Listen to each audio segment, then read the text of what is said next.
Married at First Sight, season 10, episode 35. So Rebecca's talking about, and again, they got me with this one to be fair, but we did say we would try and we were in love and stuff. And then there's this big pause, and I'm like, oh, I actually wrote, oh dear. And then who should pan into the frame? But our Bailey. It doesn't feel right. A bit of a mucky person by doing what I'm about to do, but you didn't. You went full steam ahead. Like, he's got tattoos on his neck. Oh, and her face. They'd be like, no, I still don't fancy you, Dean. This whole night was genuine because he was talking about how he got butterflies.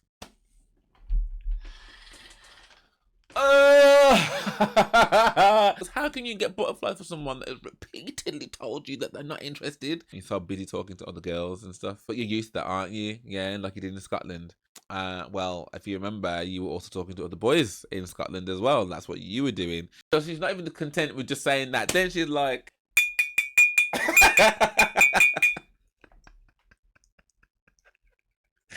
oh dear, honestly, I love a petty bee. So then he then asks her, have you got any regrets? I really do regret how I treated and impacted Maeve and Nelly. At one point, I was like, I'm gonna have to rewind this because I must have misheard where she's gone, oh, Divani, Maeve, and Nelly, but there wasn't, and it was Rebecca that had to go, and Divani. All the things that's gone on, you don't think those are things that you should be ashamed of? Yo, honestly, where are you finding these bad, wicked, soulless people? One people them. So this is Married at First Sight, season 10, episode 35. So this is the penultimate episode before the season finale. And I didn't think there was going to be an episode out last night, actually, so I nearly didn't see it, because I don't really understand the scheduling, because it went from there being an episode on the Sunday night, Monday night, Tuesday, Wednesday, Thursday, nothing Friday, nothing Saturday, and back on Sunday. Then it went to Sunday, Monday, Tuesday, Wednesday, and then yesterday there was an episode, like, yeah, all week. So so this one is the final dinner party. So there's one more dinner party before they like sit down on the couch and like meet with the experts for the last time and stuff. So this is like the last kind of like mixer. And I won't lie, I actually had to write some notes down because I was like, there were so many things that happened in this episode, yeah. And you know what? Because I have probably been a little bit on my high horse. Yeah, been like, I'm not watching any more of these shows because it's fabricated and stuff. But I will say there is some, I think it's because I'm nosy. I think it's because I'm naturally nosy. Because hearing about how things have kind of like gone on and stuff and what's happened behind. So who did that? And who did that? And then, so what did she say? So all these little bits of information that are coming out through this episode, I'm like,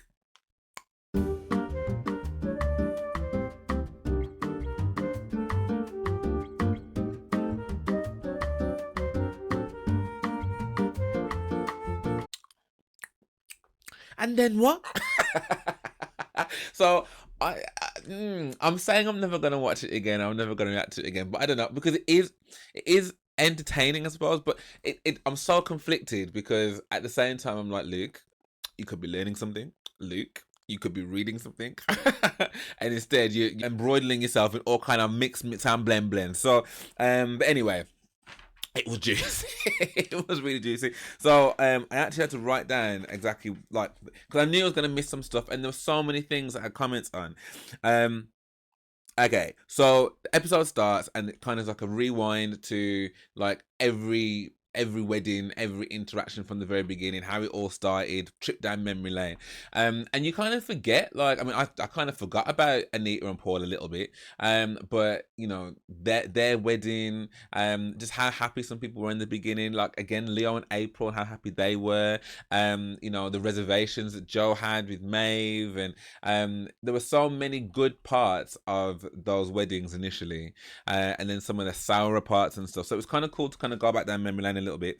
But then it kind of fast forwards to tonight. It's so clever how they do it because they, you know, we all wanted to see like who's still together and stuff. So it's Kia and David are up first, and we want to see David at first, and he's got these kind of like very I don't know if anyone's watched Castlevania, which is like an anime on Netflix. Like it's all about Dracula. So you know how vampires, like, they look like beautiful, don't they? They always look like beautiful and ageless, and they're very, you know, orientation wise, it's kind of like love the one you're with. Right, so it was just funny because looking at Davina, and it's like, okay, contact lenses, as Nene would say. You're very emotional about something. Probably because y'all are not talking to her. Okay, now wait just 1 second, glasses. I've been sitting over here. I've been just fine. And then it pans to Kia, and he's also there, beard's a bit fuller, but they're still an item, and he's got the same, like, contact lens thing going on. And at first, I was a bit like, what? You look really haunted, man. Like, what? But as it kind of went on, it kind of did suit them. I mean, I'm not the biggest fan of, like, contact lenses on obviously, people can wear what they want. This is just my personal opinion. I'm not the biggest fan of, like, kind of blue contact lenses on black people and stuff, because it's not something that, like, I think that there are some places in the world where you do get like black people with blonde hair and blue eyes, but it isn't like the most common practice, so it always just feels a bit weird when I see it, but whatever. Their eyeballs, they can put in there whatever they want. So they're still together. Then it's John and Abigail, and you know, Abigail's at the window again. She looks lovely as well. This red something thing with the cool. A lot of these dresses now got these extra pieces of material on them in it, like. It's kind of like a thing, but it look good. And then John eventually comes into the picture, and it's like, yeah, they're still together. Obviously, like that would have been the biggest, like, upside down, like, ever if they weren't together. Because what do you mean? Like, what do you mean? Like I said in my last one, they're like two Tamagotchis on the same keyring. Like, then Rebecca and Bailey. So Rebecca's talking about, and again, they got me with this one, to be fair. Rebecca's talking about how, you know, we knew how things were going to be difficult. You know, but we did say we would try, and we were in love and stuff. And then there's this big pause, and I'm like, oh, I actually wrote, oh dear. I was like, oh dear, man. Our R&B are done. And then who should pan into the frame but our Bailey? I'm like, yo, I actually was so happy about that. I actually wrote yay. Yay. I don't know these people. We found our forever person. Like, this marriage is literally forever. Like, and it's so nice to hear that, because again, you see those strong bonds in the beginning.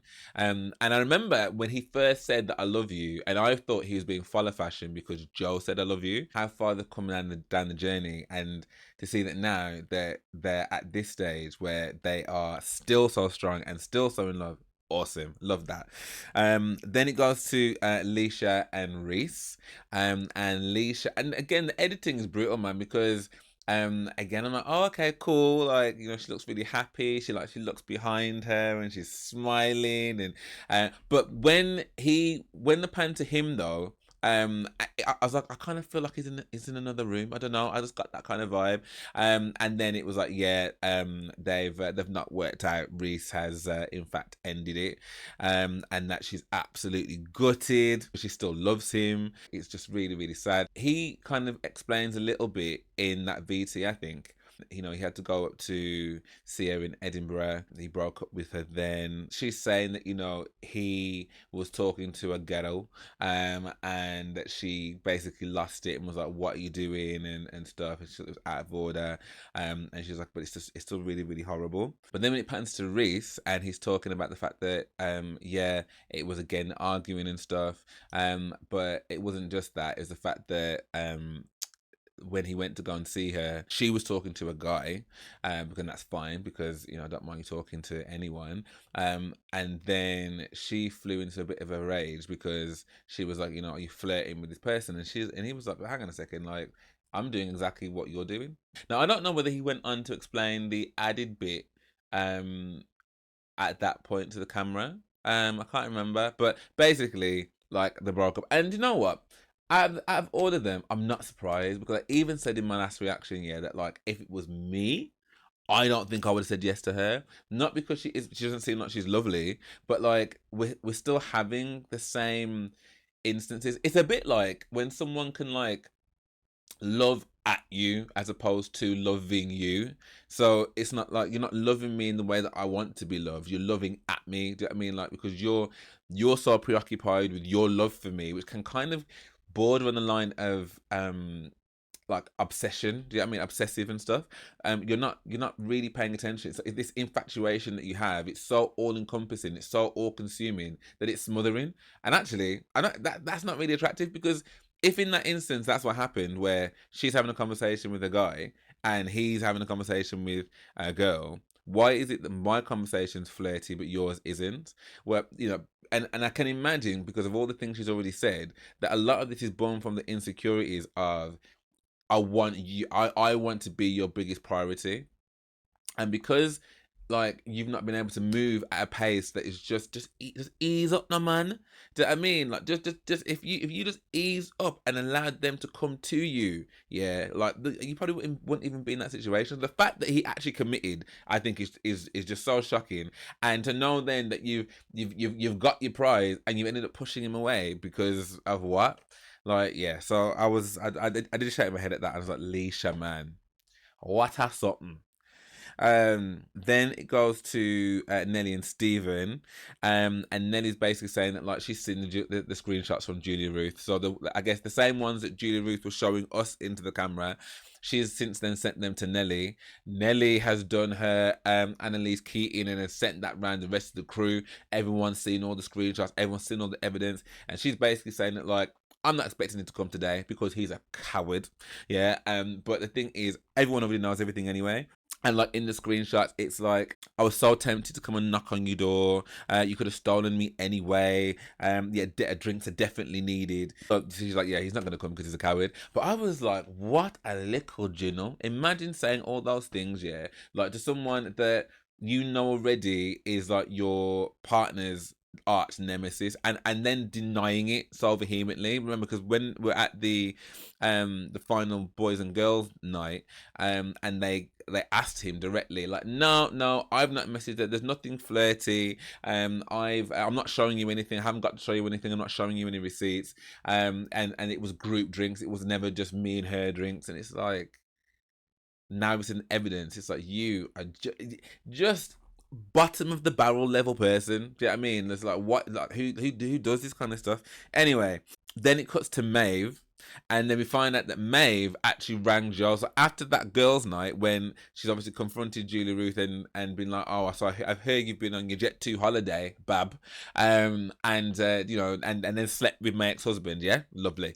So then she calls Joe to find out Wagwan. He's just like, nah, I don't know what you're talking about. I went on my own. But he's told everyone else. That's the thing I didn't understand. So he's lying to Maeve, saying like, no, I went on my own. And obviously there was nothing, didn't sleep with Julia-Ruth. But obviously everyone else knows. It's like, well, why are you lying? Like, why would you lie about that?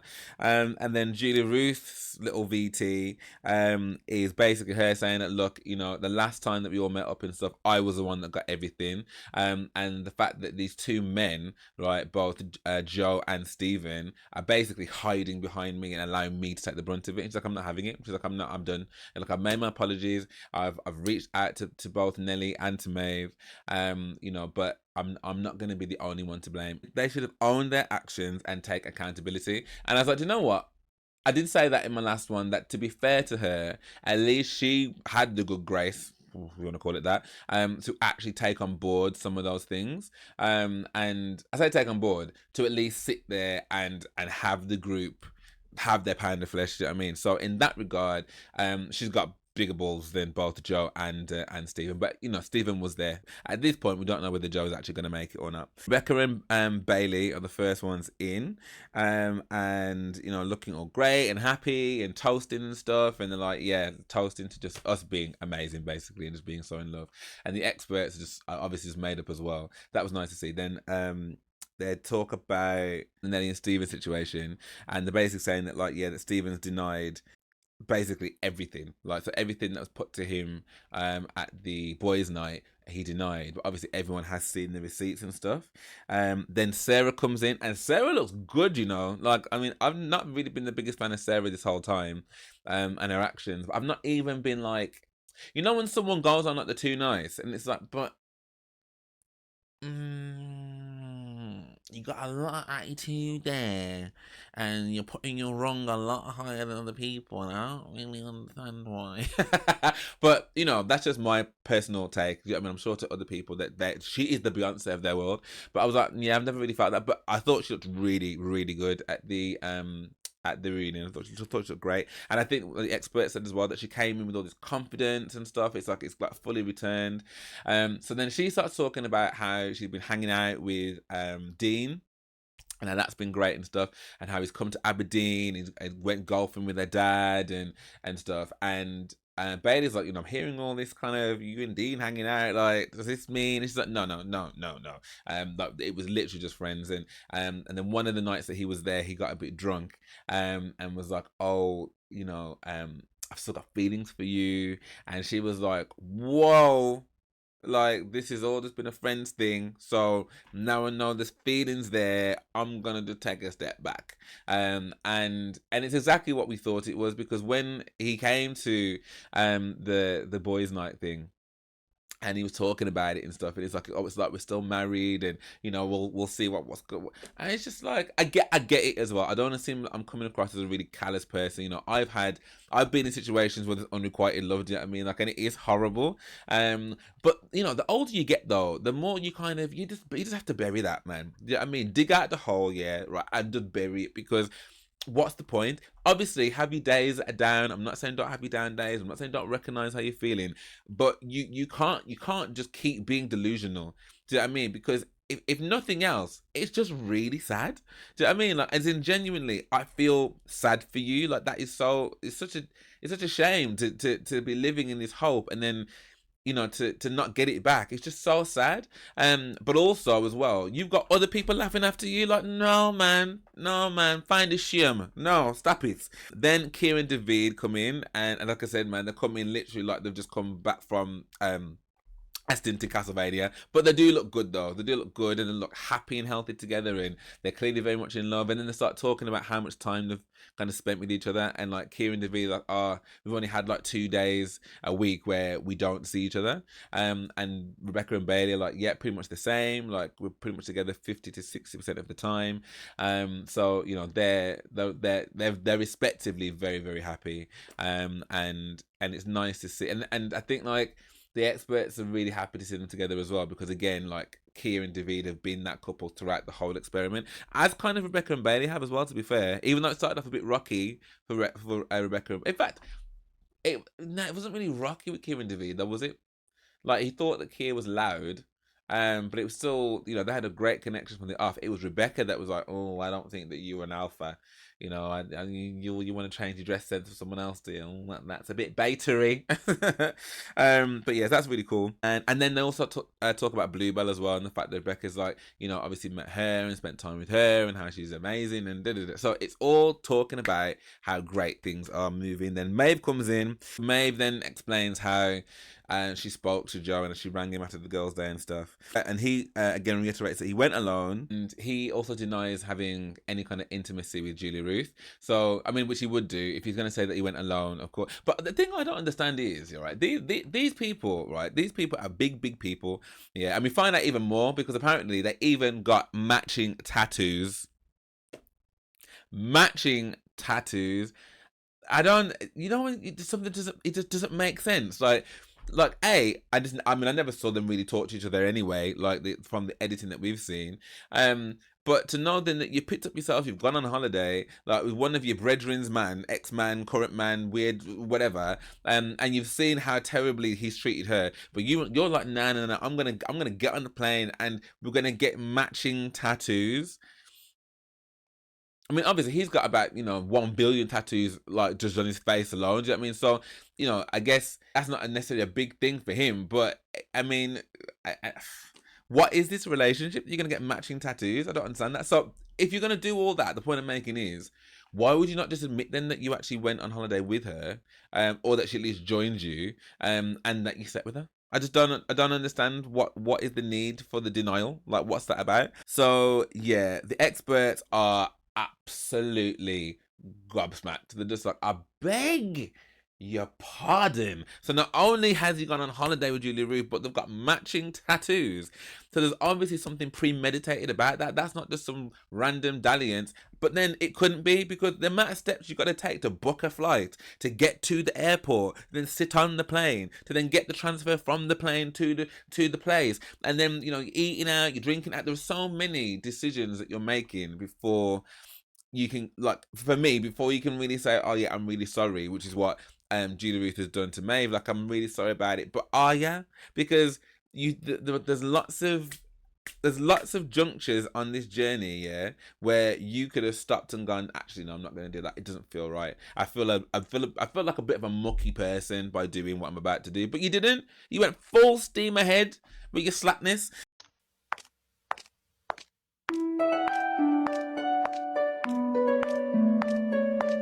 And that's for the two of you as well. I'm not even saying you, Julia-Ruth, because again, you're 50% responsible. He's the other 50%. Slackness squared. In the apology she's sending through to Maeve, she's like, I felt isolated. I needed someone to talk to, and Joe was that person. I'm like, I understand, right, that there may be people that, like, within that experiment that you want to, like, I'm not going to relate to this as much as someone that was in it, because ultimately, like, I wasn't in it with you. So you want to talk to someone that's done it with you as well. I get that. But, like, why does the conversation need to be that and end up with you, being all sweaty and sleeping with the person? Why couldn't that have been John? Why couldn't you have gone and speak to John and Abigail? If you felt like John and Abigail are so nice, yeah. Like, I can't imagine if you ever rocked up to them being like, I just need to talk. I feel isolated, like the group. There's no way that they would have turned you away. Like, do you know what I mean? Like, but you didn't want that. Do you know what I mean? Like, what you wanted was the tings, yeah. You wanted the roll around and it feels kind of dangerous, kind of, we should it, because people are so into this kind of like cloak and dagger behind the scenes, doing things that they really shouldn't do. Like, people are so like into that. Like, so, the whole victimhood about the isolation, like having a mental health team. Don't Channel 4 provide some doctors? There are other options that didn't require you having to go to Lanzarote to go on bed, Joe. So you can miss me with that. Then Leah and April rock through. Leah's looking good, man. Because the whole time, Leah's had her hair all the way back, right? I've never really seen like hair at the front and stuff, but this whole front thing with the curl, like, she looked good, man. She looked really, really good, and April looked good as well. I'm still not. I used to really like April, I really did, and I just, again, as a viewer, don't know her personally. I'm sure she's great, but yeah, I don't know. I'm just like, I don't know, man. And then they made a joke about Leo, and they're like, oh, I've heard you back with him. She's like, yeah, I am, yeah, and they're like, really, absolutely not, like. I think it might be absolutely effing not, in fact. I just thought, all right, mate. Do you know what I mean? Like, I get it. Like, he was our empty vase. But still, it's still a nice person from what I've seen. So you don't need to clown him like that. So whatever. And they're talking to Leah basically about what happened and stuff, and she's explaining about the final vows. And I think she's quite gracious, really. I think she gave a good account of what happened, and the thing for her was that everything seemed to be a problem, and Rebecca's kind of backing it up as well. It was like, if someone's constantly nitpicking at you and finding fault with you when really there isn't a fault there, like, how can you want to build a life with someone like that? And I agree. I do think like your natural instincts are to protect yourself, though, and I'm not mad at someone for doing that. But you can block your own blessings, because everyone only has a certain amount of patience. And I think Leah showed more patience than I would have done, because, like I said, I keep going back to that suitcase thing, yeah, but it just really irks me, because ultimately, of course, I'm not expecting you're a stranger. I don't know you like that. So actually, yeah, like, if us sleeping in separate rooms tonight is going to be the thing, that's fine. But I think about some of my time over the years, like some of the parties and whatever else where I've crashed and whatever, like, being on a bed with someone that I'm intending, that I've just married in front of my friends and my family, it's not going to be a big deal, because I'm not expecting nothing. Do you know what I mean? Like, so, we could have a pillow fort, I could even sleep on the floor, like, but to actually banish me to another room, I would be a bit like, and then to be so smarmy about it, doesn't help when you see it. I just, so Leah's better than me, because I would have hung on to that from the get-go. I'm like, if I'm not seeing some effort from you, yeah, well, this is going to be a very short union. So she's explaining that, and then she explains that they've not actually spoken since, and even the experts are like, you know, regardless of all the differences that they had, they always had that bond and that friendship. So that was really sad to hear that they haven't even spoken and they're not even mates anymore. Then Dean bounds through the door, yeah, and everyone's just like, he's got tattoos on his neck. He's got tattoos on his neck, like, and they're all like, "Are these real, bro? Like, have you come in with some tattoos on your neck, for real, fam?" And he's like, "No, no, no, no, no, they're not real, man. They're not real. They're not real." And everyone's like, "Oh, okay." But the expert's like, you know, even though he's trying to be funny, this is for Sarah, innit? Do you know what I mean? And obviously, we just had the conversation where she's told everyone that he thought there might still be some feelings there, and she's like, nada. So for him to kind of come in, it's like, are you doing this for her? So, like, you know, if he was just like, yeah, I'm fully taking the pic. Like, do you know what I mean? Like, then I could go, all right, then, in your face, because you wanted some tactic, yes, Sarah. Like, you know, that's kind of like, he's taking the irony from it. Do you know what I mean? Like, but it didn't feel like that. It was like, yeah, I'm wearing it for her, you know, I'm wearing it for her. And it was like, oh, and her face, they'd be like, no, I still don't fancy you, Dean. No. It's like, bro, like, this could never be my best friend, sorry. You know, you've heard me mention him a few times in these reactions and stuff, right? But you think I would let him? I say let him because, you know, sometimes we need to be a bit forceful with our people, then, man. Because you're on national television, shame on yourself. Like, why? Like, you know, if anything, like in comparison to how Nelly comes in, because Nelly's like had like a whole kind of personality transplant when it comes to like, yo, I'm my time now. Do you know what I mean? Like, she is taking no prisoners. You know, there's no pandering to nothing. There's not, no. You made it clear that you didn't want me because what I needed to do was go lose some weight and get some tattoos. Yeah, like, I'm not, even if I did, even if I went down to Skinny Mini with all kinds of Zayn Malik tattoos, I'm not, this is not for you. This is not for you. You made your bed, yeah, and you didn't want me and my big self in your bed safe. That's cool. Don't worry about it. So, as I said, if he's come in and maybe they've edited it out and we've not seen it, where he's just like, I'm literally just taking the mick out of her, do you know what I mean? Because this is what you wanted, right? Then that's fine. But if he was, that's not the vibe I got though. The vibe I got was really just like, do you like it? Do you like it? That's the vibe I kind of got. Something like, bro, oh my God. Mel even said, the thing is, you know, he desperately wants her to like him. I'm just like, never. God forbid in this lifetime that anybody ever says to me that Luke wanted them to he was so desperate for. Anyway, this how night was genuine because he was talking about how he got butterflies.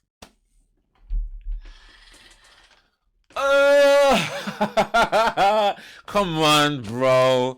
It's probably just gas. I get gas. I tried to have a peppermint tea. Do you know what I mean? Like, it's probably just gas. It probably wasn't butterfly. Because how can you get butterflies for someone that has repeatedly told you that they're not interested? Do you know what I mean? Like, you need to let them butterflies die. Do you know what I mean? No chrysalis, no transformation. Just let them die. Don't even let them turn into butterflies. Don't even let them turn into butterflies. Just dead them off from now. It's done, bro. It's done. It's done. I will say, though, the tattoo did kind of suit him. It did kind of just, like, date up his image a little bit. Do you know what I mean? Like, it did actually suit him. And then we find out what the tattoo said.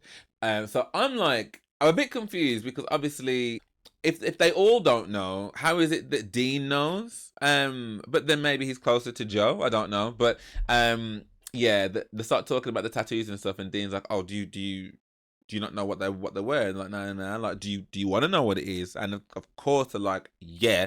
So at this point, Maeve only hears that there are some tattoos. She doesn't know for a fact that there are. And Dean's like, yeah. So they both got tattoos, basically saying, why not? Question mark. And they're all just like, what? That is actually a mistake. Like, you're actually taking the mick out of my entire life. What do you mean? Why not? So not only have you made the decision to kind of just burn all these people that had these genuine feelings for these people, because again, they are grown, they can do what they want, they're both single, they're not attached, fair enough, but the wider moral scale of that is, it shows that you don't care, and the fact that you actually went to go and get matching tattoos of why not question mark, which is so basic and rough and just a dead tattoo. When I was in uni, there was a club called Why Not, and we always used to run. Like, who has come up with this dead dry name? Why not? Why not? I ain't got nothing else to do. Why not? That's not the way that I'd want someone to think about me. And the fact that Julia-Ruth has got that labeled on herself as why not, that's where you put yourself, as why not. And again, I get it. You can dress it up as your own little inside joke and whatever. But basically, someone's gone, yeah, why not? Like, and it's somebody then that ghosted you. Imagine getting ink on your skin for someone that ghosted you. You didn't even, like, it's not even been like you got a few months out of it, or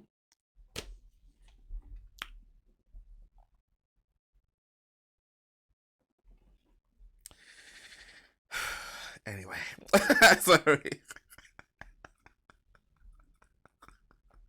I'm a bit absolutely mortified. I'm sorry.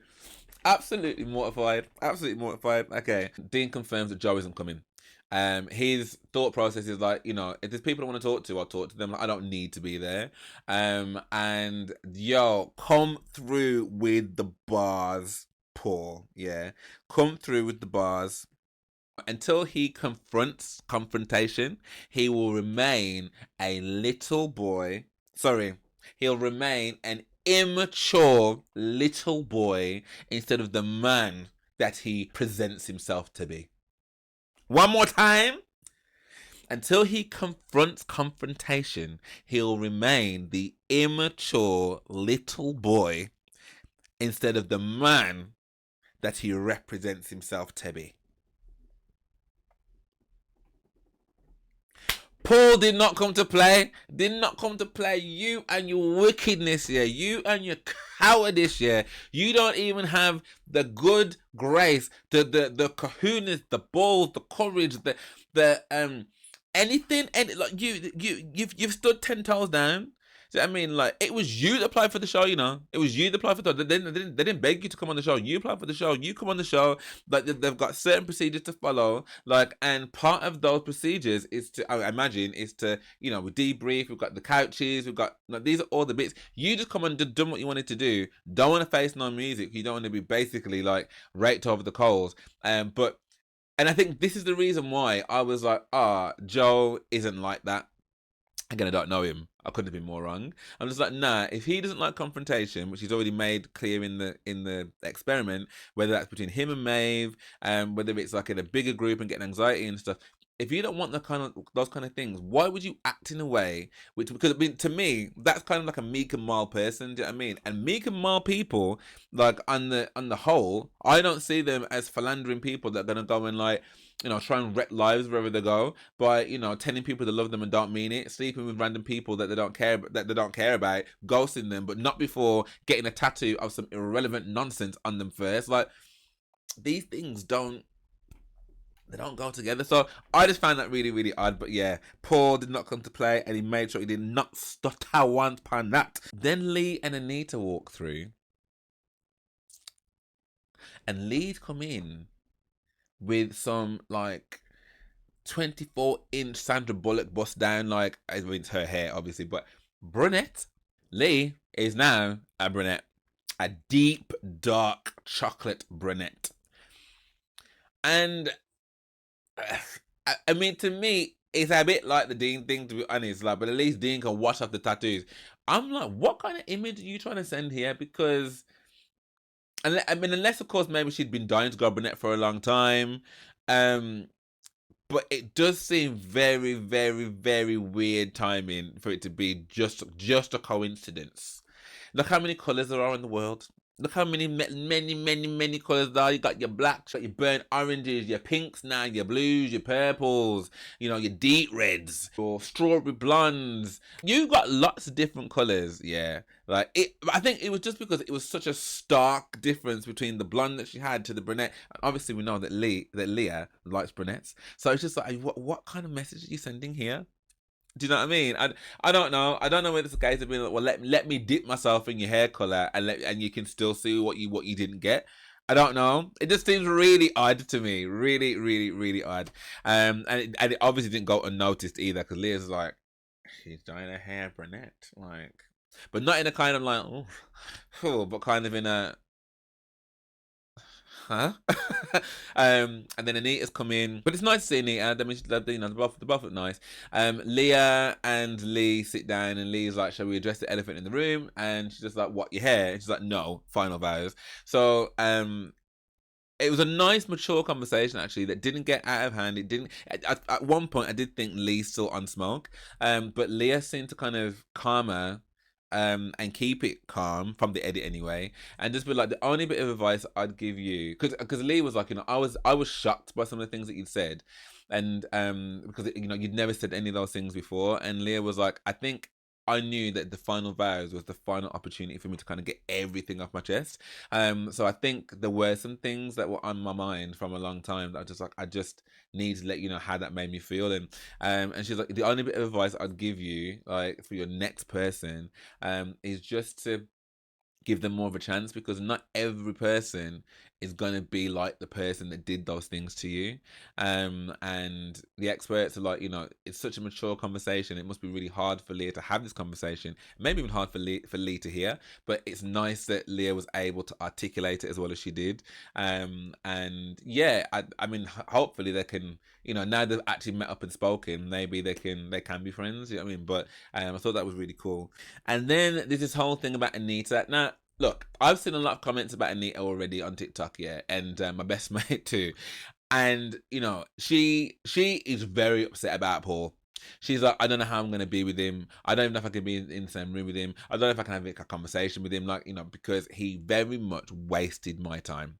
And I was really in this, and the experts are like, oh, you can see how much it meant to her and stuff, and to I'd agree. I get it. Like, I do get that someone that you kind of feel robbed your time with their nonsense. I say nonsense, but he was a little bit.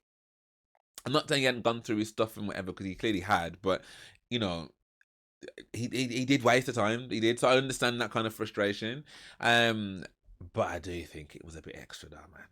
Like, for the length of time that you in it, considering some of the stuff that some of the other ones have gone through, and I don't know whether it's like an age thing or whatever. But I'm just like,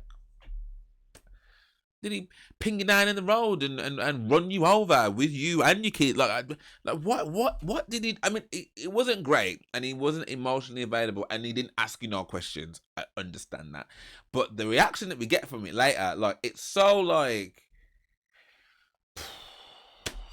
okay. So then we start seeing the entrance of Stephen. So Steven's coming in, like, he's had a little haircut, and he's like, yeah, some people might not have expected to see me, like, he's like, but end of the day, I'm here to tell my truth. Some of it's gonna hurt, but end of the day, it is what it is. So he comes in, people are like, F me, like, I can't believe that he's actually here.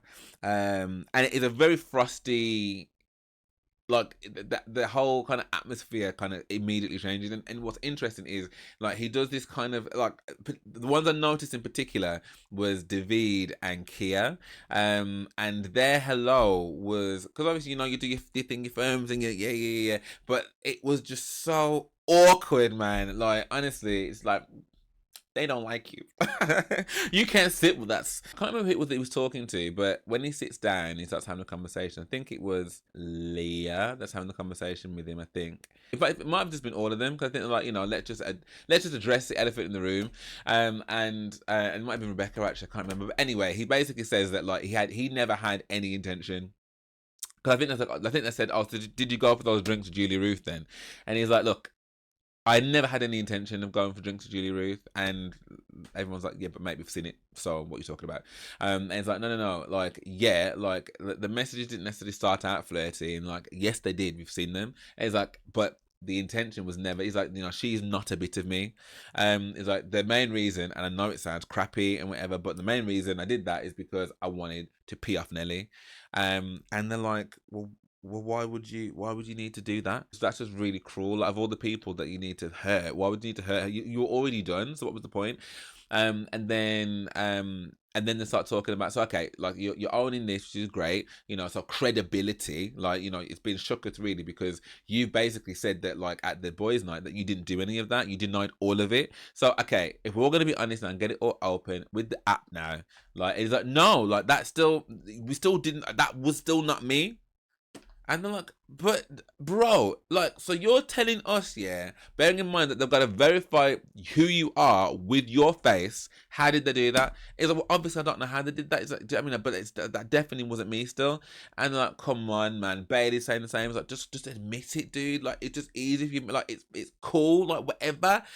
Like, if you've already done all these things, like, what's the problem? Like, just admit it. It's like, nah, it still wasn't me. I'm like, you are such a liar, bro. You're such a liar. And then Julia-Ruth then enters. So Julia-Ruth is now on her entrance and stuff. And, you know, she's coming in a white pantsuit and only the way that Julia-Ruth knows how to, man. You know, she's a dancer in it. So, like, that performance element, like, is just in her bones. Like, she can't walk in demure. And, you know, she's walking in confident. Hey, guy, like, and what she says in the VT as well, which shocked me, is that she was like, "Oh, the girls' night didn't go as planned, or how I thought it was going to go. So I'm hoping that tonight will go better, and you know that I'm not again having being the protection for the guys." And I was like, the girls' night didn't go as well as you thought.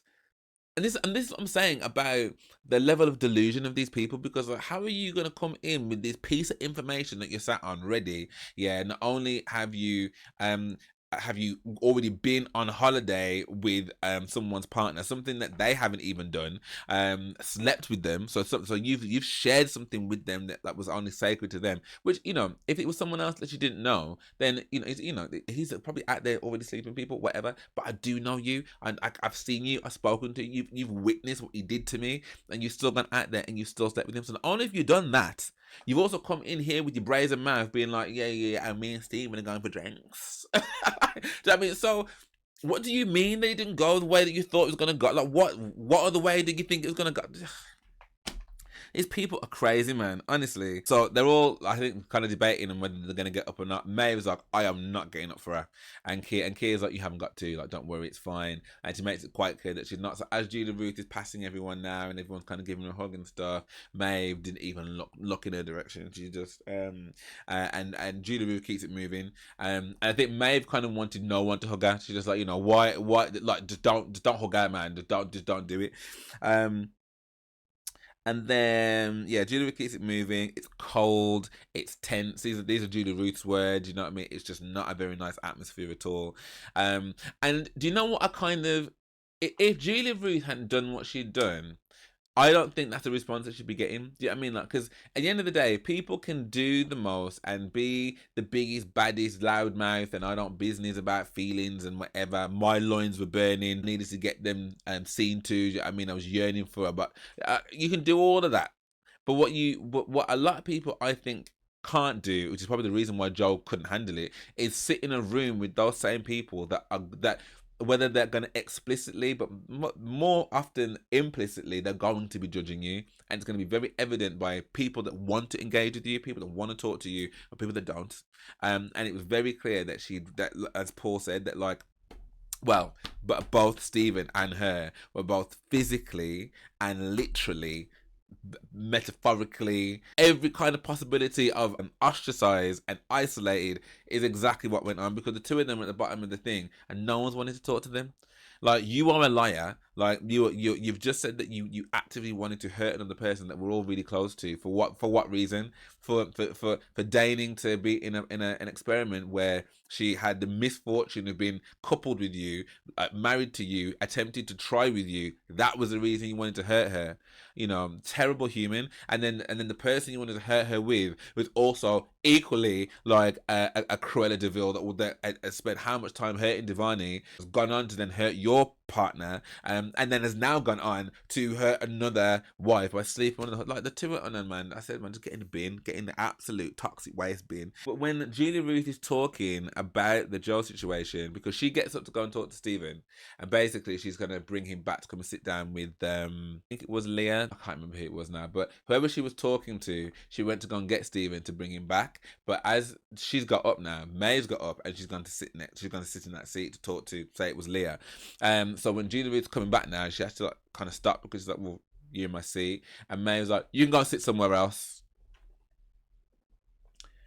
And Julia-Ruth's like, again, I think it was Leah. She's like, yeah, but Julia-Ruth was actually going to come back and sit here and bring Stephen. She's like, well, I am not interested in that. I want to talk to you, so. Bit petty. I mean, I am a petty Betty, to be fair, but that was really petty. And yeah, she's talking about that Julia-Ruth has apologised and she sent apologies over and stuff. But she's just like, at the end of the day, she's just like, it means nothing. She's like, because the only reason she's apologising is because that Joe's ghosted her. She's like, the fact is, I'm not interested in her apologies. I'm not interested at all. We get a bit of a reprieve from this very awkward, terrible, tense situation because John and Abigail come in. And again, everyone's like, oh my God, Abigail, like amazing. And like, just so happy. It really like lifts the mood of the room. They've said that they've still had no arguments. They've had no arguments still. And I guess for the majority of us, because we're so used to at some point like bucking heads and stuff, it's like, how do you know that the test of your relationship if you've never had an argument? Because I think if they've still never had one, when they eventually do have cross words, if they ever do, I feel it's going to be devastating to them because it's going to be such uncharted territory. But hopefully, like, because they're just lovely people that just love on each other, love personified is what Paul said, that if and when it comes that they're able to kind of navigate it. That's my hope. Julia-Ruth and Stephen talk and everyone's just like trying to shush and stuff because they basically all want to hear. So they go and sit on a separate couch to talk. When Julia-Ruth is talking to Stephen, he basically like re-explains what he said to the group in that like, yeah, I had no intention of meeting with you really. The only reason why I kind of entertained it was because I really wanted to hurt Nelly. And Julia-Ruth is like, well, that's really hurtful. She's like, to know that. She's like, because at the end of the day, I think that's really poor that you would use me like that. And that's exactly, I'm so fed up of being used by the men in this experiment. You, Joe, Divani, like, and I just couldn't understand as to why Divani's name was getting brought up in the mix with these two heathens. Like, Stephen is quite actively saying, yeah, I used you to hurt another woman. Pathetic. Joe as ended up being like, yeah, come Lanzarote, let's have a great time, let's bed down together. And then Julia-Ruth who? So I think both of them terrible, but Divani had to put up with your crap. What are you talking about? So she got my backup from that. Well, she's already got my backup in this episode already, but like she got my backup even more. Just like, why are you putting Divani's name in that? And then as they're talking, yeah, it's almost like the producers timed it. Who should bound round the corner in all of her sequined goodness? Yeah, but Nelly. Yeah, and Nelly kind of like it's kind of like, oh, is she gonna stop and say hello to them? Stop and say hello to what? Nelly just breezed straight past them, like, hey guys, hugged everyone up and stuff. So they had to then get up basically and maneuver to the end of the queue because obviously Nelly's doing hellos and whatever else. And if audacity had to be a person, I'm telling you, it would be in the form of the lion mane, because Julia-Ruth fixed up herself to put out her hands to hug Nelly. Huh?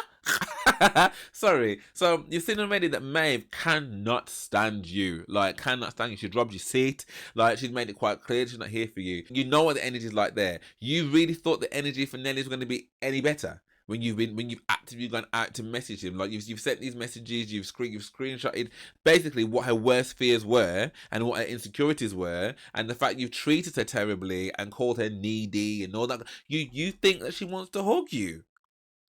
I was so shocked that Julia-Ruth was like, and then he was like, no hug. Sorry, I'm not ready for that. Sorry. I was like, you have got a frigging nerve. And the only reason that you're doing that is because you want to be in good favor with everybody else. Because if this was someone somewhere else and like, say Nelly, it was you in a Nelly situation, you wouldn't have done that. Do you know what I mean? Like, but it saves you face of trying to claw back some credibility as you as the victim and what these men have done to you, and like you didn't have any agency. Like, you didn't turn around and be like, yeah, actually Nelly, I'm gonna go for you, man, in front of your face. Every single time the question is asked to me, ask Stephen me want. Yeah? Ask Stephen me want. Oh man.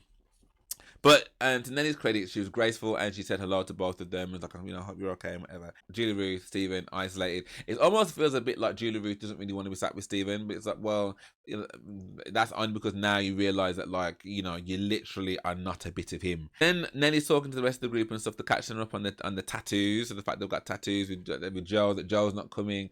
And then Rebecca's like, look, Stephen said a few things and stuff, and I think maybe it's good for you to chat to him. And Nelly's like, I don't need to hear anything from Stephen. She's like, yeah, but it might be good for your closure. I've got my closure.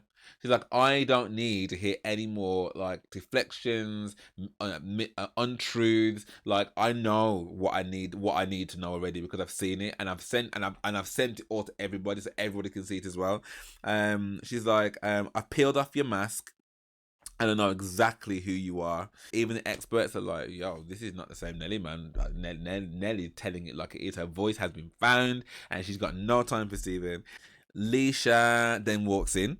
And it's such a shame because everyone's got that head tilt and oh. So even if you were already, which I know that Leisha would have known that going in, but like, there's nothing worse than that because you're trying to keep it together, but you're making those noises like some, EastEnders special. Like that's gonna make me emotional, 100%. But I think Leisha kind of held it together, like in terms of at least explaining that Reese ended it. He came up to see her, and again, it's the same kind of like communication and conflict resolution that like they're just not able to get on the same page, which is a shame. Then the boys come in, Devani, Leo, and Paul. So as they're coming through, Leo's saying hello to everyone. Leo is saying hello to April, and again, it's just a little bit. I think he wanted a bit more from that interaction, but she's checked out, man. She's not interested, so he had to kind of move on. But it was a little bit awkward. Paul is looking to make a beeline for Anita, and she's almost going into panic. Just be like, I can't do this. I can't see him. I can't. And again, you'd think this was a Stephen to Nelly or a Divine to Julia-Ruth. Like, in the grand scheme of things, like, yeah, it wasn't nice that you didn't get your Prince Charming and stuff, but this kind of visceral reaction, like, I don't know. I didn't understand that. So as Paul's come to try and see her, she's ducked out the other side, gun ran, camera run, like this and the other. Like, I'm not on set. Like, I cannot deal with it. And they're all like, look, you take your time. Don't worry. You do. I'm just like, this is really dramatic. But again, feel your feelings. But then what annoyed me even further, right? So then Devani is doing his hellos to everybody. Does his hello to Lee, and Lee's like, oh my gosh, and he's like, oh my god, you changed your hair, and Julia-Ruth is next to Devani, and it looks like he's kind of going to give her a hug to be like, you all right? And so, say he's doing this, and this is Julia-Ruth, and she's got a drink, and she's just like, yeah, okay. Yeah.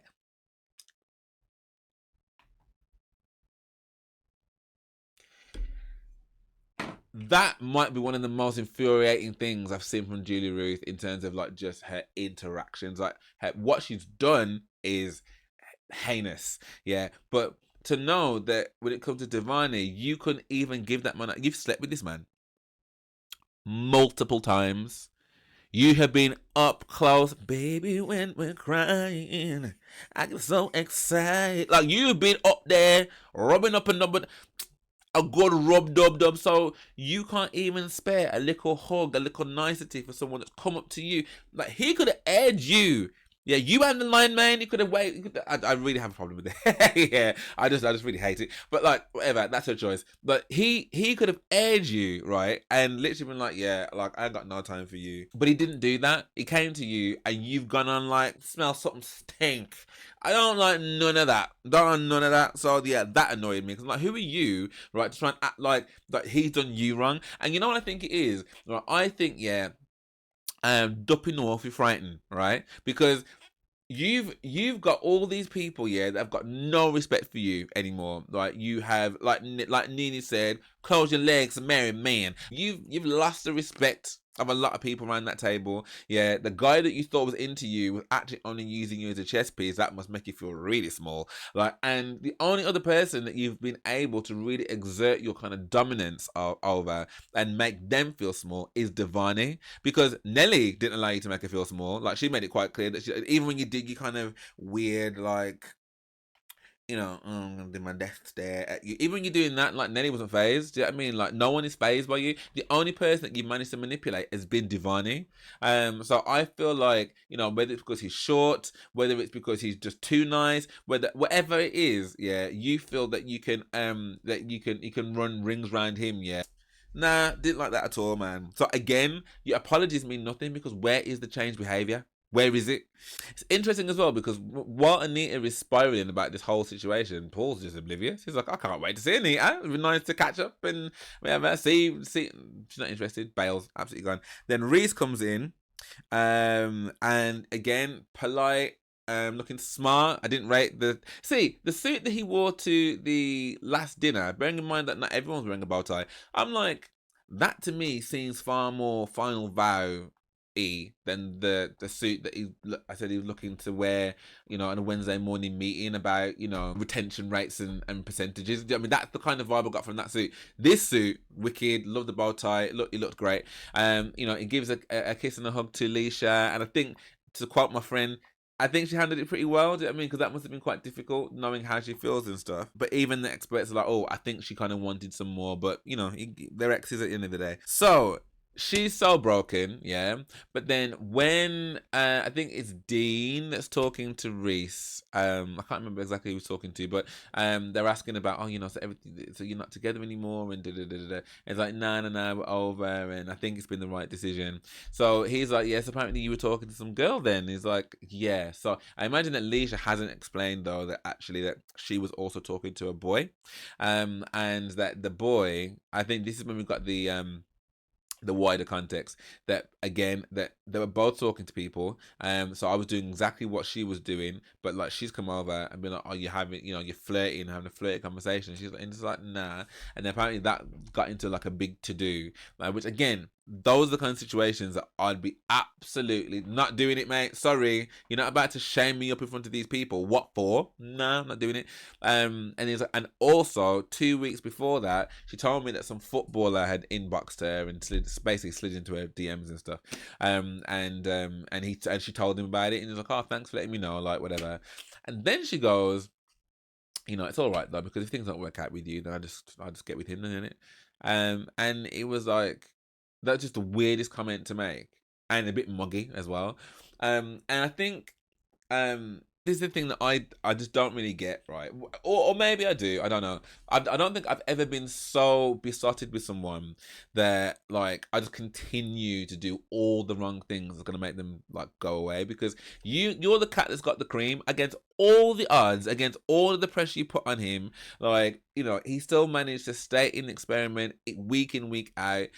He's agreed to do Final Vow. I mean, look, we could be completely mistaken, and maybe he had no intention of doing any of those things, and it's just extra time on TV. Who's to say? But if we take it on face value that he did those things, he stayed with you, did Final Vows, he's actually come up to Aberdeen to see you, so Edinburgh. Like, and you're gonna flip out about some girl. Bearing in mind that if you remember on the journey back from the honeymoon, like you were quite content to sit up there chatting up to some man. I wasn't chatting up, but at least having a conversation that was extended enough for your current husband to be like, what are you doing? You know, so it's a bit rich for you to turn around and be like, oh, who are you talking to? But then to make the comment about the footballer, it's like, so she's saying in her VT now that she's like, you know, at the end of the day, it's him like that ended things. So the accountability sits with him, and he needs to kind of make this right. And it's like, you're still talking like this person cares. Like, you imagine how many people have broken up with other people and they're done. Like, it's not like it's, you know, it's been years, it's on and off, and it's like, oh, we're broken up, but we might get back together. Like, I'm not getting that vibe from Reese at all, because he wasn't even sure he wanted to stay in it. So the fact that he's gone and got to the point now being like, yeah, it's done, and he's always also said to, I think it was Dean, that yeah, I do think it's the right decision, mate. He's not taking accountability for that, because that situation didn't need to be. And again, it's you flying off the handle. It's you being insecure. It's you, like, it's... Sorry, I'm Team Reese, man. I am Team Reese. I feel bad for her. Don't get me wrong, because I'm not saying her feelings aren't valid, and that she doesn't really love him and stuff. But no. That's crazy. That's diabolical. How are you gonna cuss him for doing the same thing that you're doing? Oh, don't understand that.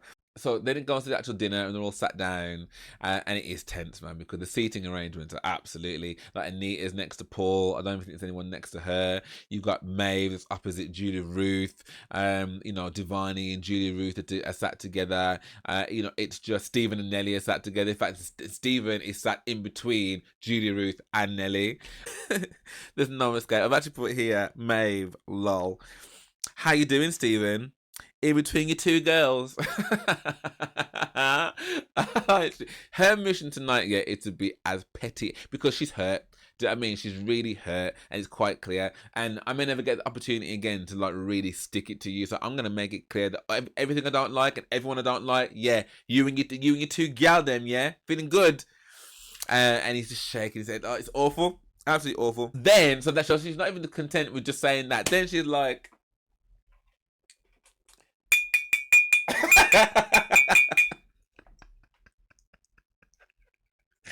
Oh dear, honestly, I love a petty bee. I love it. I love it because sometimes that it's a coping mechanism, man. Sometimes I just need to let out the pettiness. Do you know what I mean? Obviously it's better to rise above. Do you know what I mean? And not let them see that it's got to you. But the same way that Mel was applauding Leisha for letting out her feelings, being honest and stuff. That's what Maeve was doing too. I'm just letting you know that me can't stand you. So she's like, yeah, I just want to say I love you guys. You know, it's just, again, it's a pleasure to see you guys for the final time, for the last time in this kind of setting and stuff. I just want to say, look, let's raise our glasses and, you know, why not? And Julia-Ruth is just like,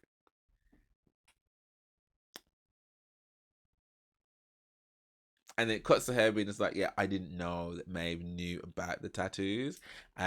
So yeah, that was, I was like, oh, 2 double barrels, yeah, like in the space of literally 2 minutes, like Maeve, brilliant. And then she shows us the tattoo, and she shows it's on her calf. And it's just the deadest tattoo. And I guess what she's saying is, you know, it was just a bit of fun. We had a lot of fun together, so we just thought, chill, why not? But what a memory to have. I mean, in the one way, maybe she can see it as a lesson to rein in the slackness and to think about the bigger picture of the people that she knows and what she stands for, and you know, like not because it's quite easy to say that, oh, you know, he used her and did, but ultimately you have put yourself in a position for that to happen. Do you know what I mean? Because if you'd have said, actually, like, I stand on my ground, on my moral ground to my fellow sister who you also treated like crap. Like, I'm not booking a flight to fly nowhere with you, mate. Sorry. Like, as good as I look, like, I don't need to sully myself in these very, very shallow, nasty waters. I don't. But that's not what you did, though. Do you know what I mean? So, yeah, the victimhood thing ain't really... It's not really washing with me. Maeve and Julia-Ruth end up having an exchange at this point, and Maeve is basically asking her why, like, why did you do this? And Julia-Ruth is just like, you know, I'm not talking to you. Like, I understand that you're hurting and that's the kind of thing. She's like, you know, but I'm not doing this. And she's like, and Maeve is like, don't wave your hands at me like that. And she's like, and she's just like, it's like, don't wave your hands at me like that. And Divine is having to say, look, it's not worth it, babe. It's not worth it. And you know, I think, like I said, the villain of this season has got to be Joe. Do you know what I mean? Like, it is 100% him. With his you know, evil. So if Joe is Skeletor, Julia-Ruth is Evelyn, and even though Evelyn kind of she had some redeeming qualities about her, I feel like I'm giving too much credit to Julia-Ruth. But again, at least Julia-Ruth attended. Julia-Ruth knows what she's done. She's admitted what she's done. She sent apologies for what she's done. At least she's done that. Do you know what I mean? Joe's not even admitted what he's done. He's not turned up. He's not even admitted it. So I guess I can understand why she's like, I don't really want to engage any further. I don't want to get in a fight about anything. So I can kind of understand. But the point I was going to make is that, like, with Maeve, again, even though Joe is the main villain, like, that, what we saw coming out at that table when she's vexed, bearing in mind that, like, yeah, she's got an absolute reason to be vexed here. I even if they weren't together, it is disrespectful. Do you know what I mean, it's saying that like you just really didn't care about my feelings at all, which that's okay, fair enough. Do you know what I mean? But you're gonna get my wrath about it. But just imagine in a relationship where she also feels that she's right to feel upset or whatever, and the way she explodes about those things, I couldn't deal with that either. Do you know what I mean? So again, I'm not giving Joe any kind of excuse for how he's treated her because it is abhorrent. I'm just saying that previously, for him deciding that maybe this wasn't for him, this level of outburst and what that can be, how it can manifest, and all that kind of stuff, with people watching. Because I imagine that would happen anywhere, any restaurant. Nah, that can't be for me. So, but again, in this instance and for TV, let them have it both barrels, Maeve. But in terms of a relationship, I'm like, I don't think that'd be for me. Yeah, the other end of the table, Paul's trying to make effort with Anita, and she's just shutting him down. Like she's not interested in talking to him at all. I'm just not interested. Leisha kicks off, and she's says to Reese like, so are you gonna acknowledge that I'm sat next to you, or? And he's like, yeah, of course. You want to cheers? And she's like, because at the end of the day, I am sat right here. He's like, but you're so busy talking to other girls and stuff. But you're used to that, aren't you? Yeah, like you did in Scotland. And he's like, well, if you remember, you were also talking to other boys in Scotland as well. That's what you were doing. He's like, but it's funny you didn't mention that to anyone else. Do you know what I mean? That you only mentioned me talking to a girl. He's like, but you do like to spin your stories, don't you? Do you know what I mean? We should maybe call you like Leisha spin stories. And he's like, no. At the end of the day, like that's on you. You're quite sleazy like that, aren't you? You're quite sleazy like that. And everyone's face around the table is like, she did not just call him sleazy. Like, I don't know. Again, I think his temper was far calmer. Maybe because he was in front of other people. I don't know. But like, you see that there, yeah. You're gonna call me out my name for something that you actually did, and you want to turn around and call me sleazy, yo. If you weren't already sat down, I told you to go and sit down. Like, because who you talking to? Come out my face with you rubbish.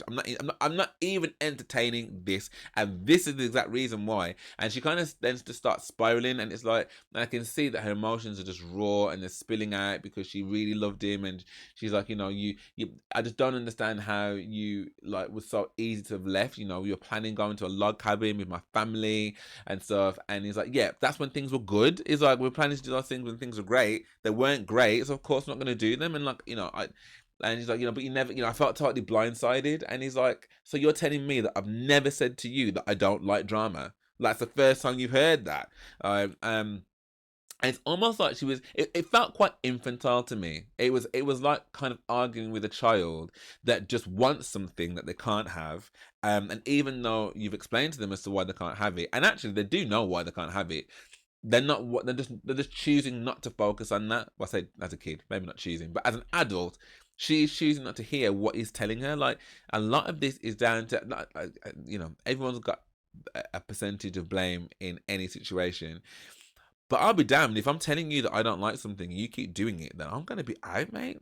Sorry, Oscars. It does get to the point where she really breaks down though, and bless her, like she's crying, and he does reach out and he does give her a hug, and because she's like, I hate myself, for ruining this, and I hate myself, and she's like, you don't need to hate yourself. It is what it is. Like, we tried. He's like, I did my best. He's like, I tried my best. And what I thought was funny as well is that as all this is all going on, like at the heads of the table is just Kieran David, and again, because of these eyes have got in and the scanning, it's just literally just like, they're at the high worn table, and the one of the senior vampires. Like, do you know what I mean? It's so crazy. But yeah, the experts are very quick to be like, it takes a lot to be that vulnerable and that honest about your feelings, because obviously there's a lot of people that are feeling things around the table that aren't saying it, whereas Leisha just said it all. Do you know what I mean? What you see is what you get. So I do rate it for that, but it must have been hard. Again, John and Abigail Bless spent time in both of the hometowns, and it's just so normal to them now, and yeah, they're just really, really happy. But Nelly then is like, okay, Stephen, so why didn't you reach out? And he's like, oh, because I kind of wanted to do it face to face. And she's like, yeah, okay. She's like, but the thing is, I don't buy that. It's like, I think that the main reason that you didn't reach out is because you didn't care. And actually, if you did care, that you would have reached out to me prior to do a face-to-face meetup, because there would have been nothing stopping you. The only reason that you're now saying the things you're saying today here is because you've got the lights, the camera, the action. You've got everybody from the group, you've got the experts, and you've kind of been forced to say the things that you're saying because ultimately I have outed you. So you said that you wanted to hurt me. Why? Why would you need to? Why would you want to hurt me?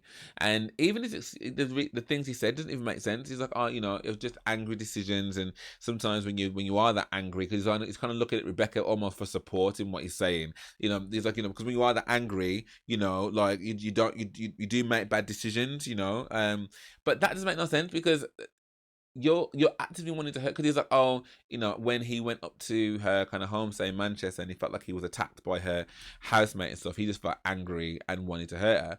And it's like, but she's doing those things because of the things that you've done. Like, you really do have a problem with taking like accountability for things that you've done, because like if someone had done something to you, you would react. And that's what she's doing. She's reacting to the things that you've done and how you've made her feel, and yet you're lit up, in essence you are gaslighting by saying, yeah, well, the way you just treated me on the back of the way that I treated you is the reason why I wanted to hurt you, and that's the reason why I did what I did. It's so backwards.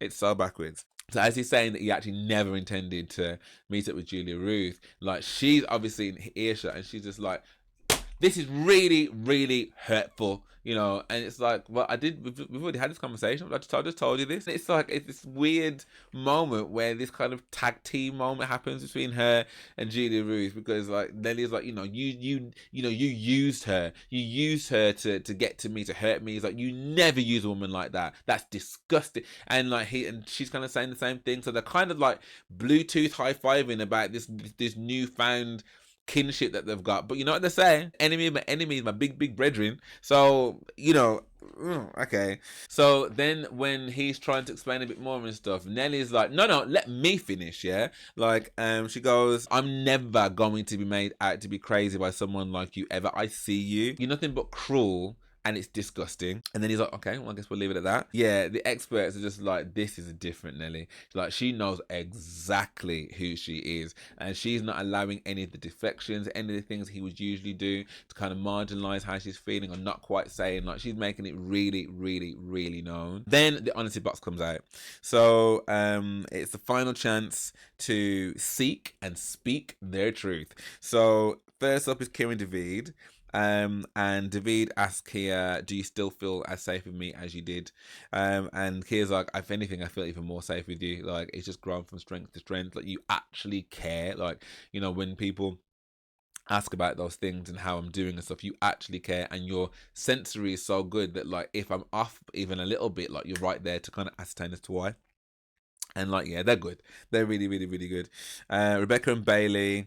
So Bailey asked Rebecca, obviously we've had so many conversations now, but since, true lovers continue to blossom and stuff, like, do you consider that you would move to Hove? And she was like, yeah, initially I was a little bit like, oh, there's so much pressure on just me to do this, which I felt was unfair. She's like, but actually now, having spent so much time in Hove and with Bluebell, she's like, yeah, man. She's like, I could see myself building a life there with you. And she's like, because I've just learnt now that wherever you are, homies. I was like, that is so sick. So this big conundrum that they had to solve, they've now pretty much solved it, because she's like, I'm going to move. And again, considering that what she said, her family, her business, what she's built up and all that kind of stuff, to know that she's prepared to do that, to make that move, that is huge. That is so huge. So I was so happy for them for that. Anita and Paul. So Paul asked Anita, when we left the experiment, we said that we'd agreed to be friends. Why have you not reached out, and why have you not kept in touch? And Anita's like, well, first and foremost, the way in which the experiment was left me feeling a certain type of way. She's like, but I also made a joke about coming golfing with you, and you were like, well, that's not happening. So I felt completely dejected by that, completely cut off and shut down. And he was like, oh my God, I'm sorry. Like, 'cause I didn't even realize that I'd said that and stuff. And And then she's like, and also as well, she's like, I'm just really hurt. She's like, this meant everything to me, this experiment, and I just feel cheated. I feel cheated at the experience that I've had. And I think the experts notice just, again, just how pent up she is, that that it could be that she's potentially not open to love anymore. But I don't think it's quite that. But I do think that realization of how much she has missed out, particularly seeing how loved up some people are, I think it did really hit her. And I think he got it too, and he apologized. Nelly and Stephen. So Nelly's like, look, this is the chance to be honest. Yeah, just to be honest. Like, we're never gonna get this opportunity again, really. Like, so just be honest. How long did your feelings really last for me? Truthfully, and he goes 3 weeks, and even experts are like, but he put stay every single week. Like, this is 6-7 weeks, and he's put stay every single week. So Nelly's also just like, so then why did you choose to stay each week? And it's like, for hope that something might change, but that's crap, man, because that level of disdain that you've got for Nelly, right, as much as like you're trying to say that, oh, you those things that you did together, like you don't like the girl, the way that you've spoken to her and the way you treated her just really indicates that. But yeah, she's calling BS anyway. She's like, I just don't think that's the case about the hope. I don't think it's that. So then he says to her, is there anything that you want to say to me? She's like, look, I appreciate what you're saying today. She's like, but the thing is, I just think all of it's a farce. She's like, because if you had really felt these things, like, you could have reached out to me before. I know you didn't do face to face, but you could have done. That would have been more genuine. And she's like, the thing is, I feel like the reason that you hate me and you're so angry towards me is because I've pulled off your mask. I've pulled off your mask and I've exposed that to everybody else. And I think because of that, you hate me for it. And then she's like, I think if you're just honest with yourself, like, you will just be so much happier. If you're just honest with who you are, like, you'd just be a happier person.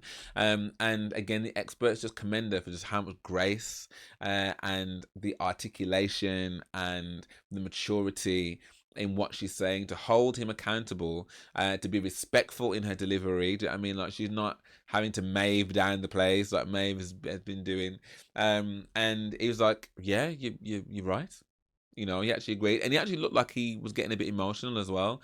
Because imagine, she's like, I did everything. She's like, I did all those things, and he agrees, like, you did. He's like, you're right, you did. You tried with me consistently, week in, week out, and to know that you only liked her for 3 weeks, it's just really sad to hear, man. Really sad to hear. But as I said, she didn't need it. She didn't need any closure anyway. John and Abby, what's next? Basically, babies. Do you know what I mean? She's like, because I've met my forever person, and that's what I want. So they're good. Julia-Ruth and Devani. So I can't remember what the question was that she asked him.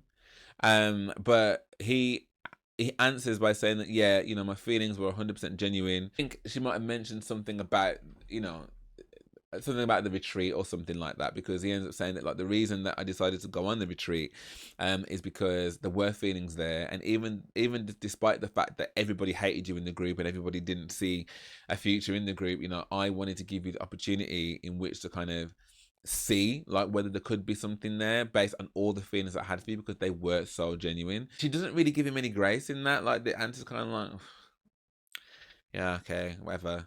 And even the experts are like, we may not understand the exact reason why Devani did do what he did to kind of go to the retreat with her. Is like, but the one thing that you can't deny that this boy is loyal, because he stood by Julia-Ruth and intended to do so for as long as he possibly could, even to the detriment of himself, which is what Devani even says. As an empath, I feel bad that, like, I kind of put you before myself. Like, but I did that because I cared. But then she's like, but then if you didn't want to stay, like, then leave. And I'm just like, your attitude to Devani, yeah, like, I just find it so shocking, and it shouldn't be like a black and a white thing. I'm not saying it should be, but you've got all this other respect for all these other people, all these white people in the room, yeah. And the one other black person that's here, the one that you actually disrespected, you can't even give him the good grace, right, of hearing him out and going, do you know what? Fair enough. Do you know what I mean? Like, you still got this disdain for him. What is that about? So then he then asks her, have you got any regrets? And then after a while of deliberation, she goes, you know, I really do regret how I treated and impacted Maeve and Nelly. And I was thinking, oh, at one point I was like, I'm gonna have to rewind this because I must have misheard where she's gone, oh, Divani, Maeve, and Nelly, or Maeve, Divani, and Nelly, or Maeve, Nelly, and Divani. Like there must have been a combination where Divani's name was mentioned and I missed it, but there wasn't, and it was Rebecca that had to go and Divani, and she's like. And he's like, don't worry about it. Like, it's fine. I'm like, this is the reason, Julia-Ruth, that nobody likes you. Like, I'm sure that you got people in your real life that do, that maybe these months later, and maybe they've all made friends or whatever, but the public, yeah. I mean, again, maybe there are some fans out there, and my friends like, yo, she's in her bad gal era, and da-da-da-da, but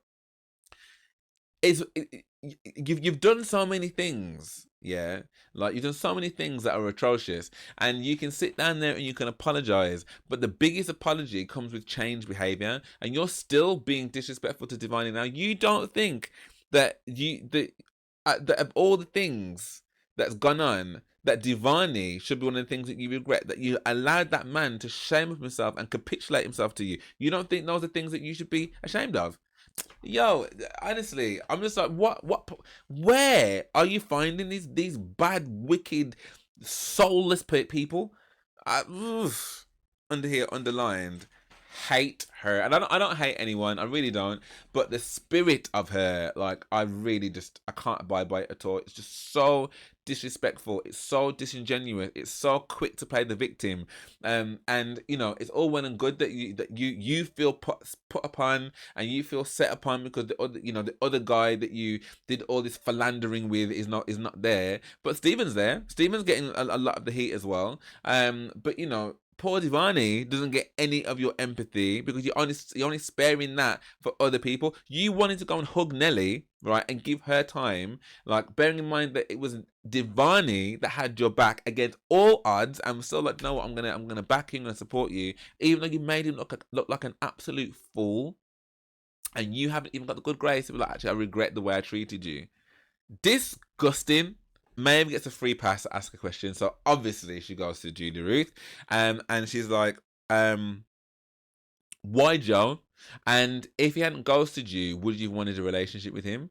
And then Julia-Ruth is going around the houses and stuff, being like, I can't really answer the question, and she's like, you know, I just want to know, like, you know, and eventually she goes, that. She probably would have wanted to go to Manchester and just see how things turned out and stuff. And she's just like, yeah, but at the end of the day, like, why would you want to do that? She's like, you know, you've seen the way that he's treated me, like, and you still want to get with someone like that. So you wanted a relationship with someone like that. And she's really going at her, like, she's going at her to like, what you're doing, your tattoos and this and the other else. And then she's like, you know, I really thought there'd be something there. And she's like, what, after 48 hours? You're like how long? Because she's still trying to equate her situation with Maeve's, and it's like, but you can't really compare the two because that little meeting up thing that you've had there is so short in comparison. And then Maeve's like, you know, shank to shank, and the tattoos are muggy. Yeah, basically it's too much for her, for Julia-Ruth, and then she ends up kind of storming off crying, and David goes after her, and she's just like, it's just so much, it's just too much. And again, I just find it difficult to feel real empathy towards her because it's like, where was Divani's empathy? You know, I think if she'd have shown him that kind of contrition and shown that actually, yeah, you know, I really had a part to play in that, like, I would have been like, yeah, do you know what, fair enough. But I'm just like, nah, man, carry on, cry your crocodile tears. Like, I'm sorry, like, you know, these are the repercussions of your actions. No one told you to do the things that you've done. Do you know what I mean? Like, but you've chosen to do them, knowing full well they wouldn't be popular. So what? We're now meant to feel bad because you feel bad about your poor life decisions.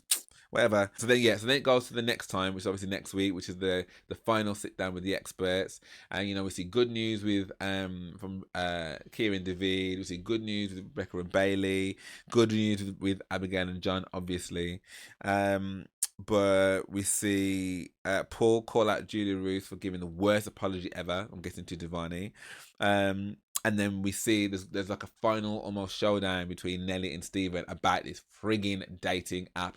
And it looks as though, I mean, I don't know, maybe he's still going to deny it, but it looks as though that nobody is buying this crap about the dating app. Nobody.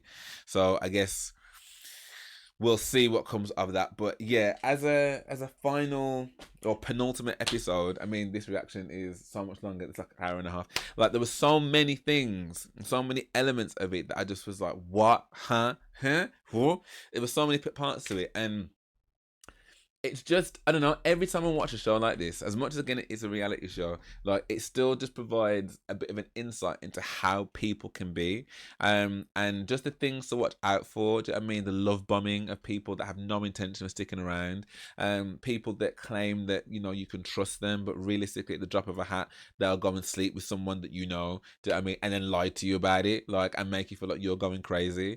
The fact that somebody can, you know, treat you so well in the beginning and then so quickly turn into wanting to harm you, whether that's physically or just, you know, wanting to annoy you or damage your mental health.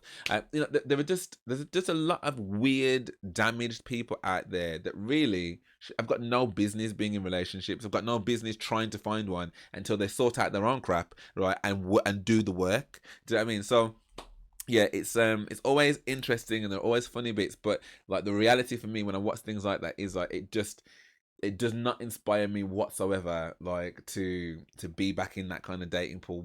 It just doesn't, man. Like, and it's no surprise, like, there's so many people that will be like, oh, you know, I'm not interested. And I'm sure you are a lovely person, but how long is it gonna be before one of these type of situations rock up? And as much as people can say this is just reality TV, we've all got friends, we've all got people in our family members where there's some mix up and blend going on for them as well. So this is not even just on the TV, like this is real life. This is real life. But yeah, can't wait for the next one. I may be joined by my friend for the next one. I don't know. We'll see. But of course, as always, I'd love to know what your guys' thoughts and feelings were about what you saw. Are there any people that you kind of are a bit more of a fan of now than you weren't, or people that you dislike even more than what you did? Julia-Ruth, Steven. But yeah, let me know what your thoughts are. Oh, and also, where on earth was Ashley and Grace? Like, I know they didn't work out and stuff, but surely, like, they're still friends with everyone else. Like, what's that about? And for both of them not to play a part, that's a bit weird. But yeah, let me know what your thoughts are in the comments below. If you did enjoy this, then do drop me a like and subscribe. That'd be amazing. Thank you very much. And if you do want access to my reactions before they come to YouTube, then please do head over to my Patreon, which is a great way to help support the channel, and it's a great way to connect with me more as well. But yeah, for now, thank you for watching, and I hope to see you on the next. Oh.